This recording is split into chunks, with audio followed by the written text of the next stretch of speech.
Morning, guys. We're in Hebrews chapter 9, reading from verse 11 to verse 14. Verse 11 says, "But when Christ appeared as a high priest of the good things to come, or to have come, depending on which manuscript we look at, if you're looking back from the New Covenant where we are, back to what Christ has done, or if you're looking forward from the Levitical system to what Christ will do, so the high priest of the good things to have come or to come, he entered through the greater and more perfect tabernacle, not made with hands, that is to say, not of this creation." And so God had to make a plan by sending his own Son, who was fully God, not of this creation, and he had to undo what we had messed up. We could never, in our own ability, sort it out. The wages of sin is death. It separated us from God, and we could never redeem ourselves. So man can't save himself. Salvation is all of God. In Hebrews 8 verse 2, which is going back to what we had read before, "Minister in the holy places in the true tent that the Lord set up, not man."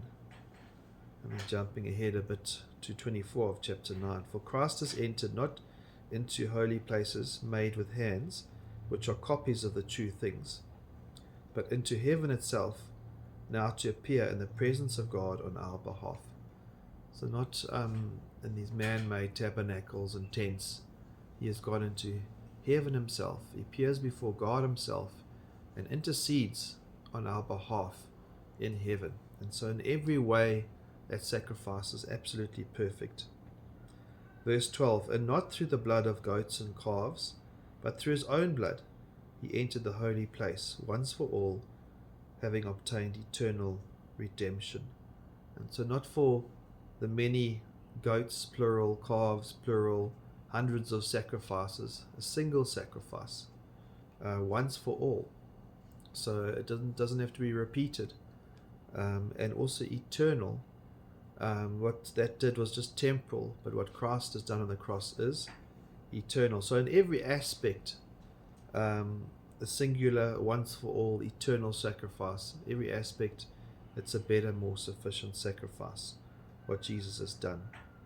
Verse 13, "For if the blood of goats and bulls and the ashes of a heifer, sprinkling those who have been defiled, sanctified for the cleansing of the flesh, how much more will the blood of Christ, who through the eternal Spirit offered himself without blemish to God." And so Christ being the far better, if those things had some kind of purifying effect, and so that red heifer without defect, they had to burn that heifer outside the camp, and it was a picture of Christ outside the camp, and then they'd take the ashes, they'd mix it with water, and they'd use that water for cleansing and washing away of sin and all that.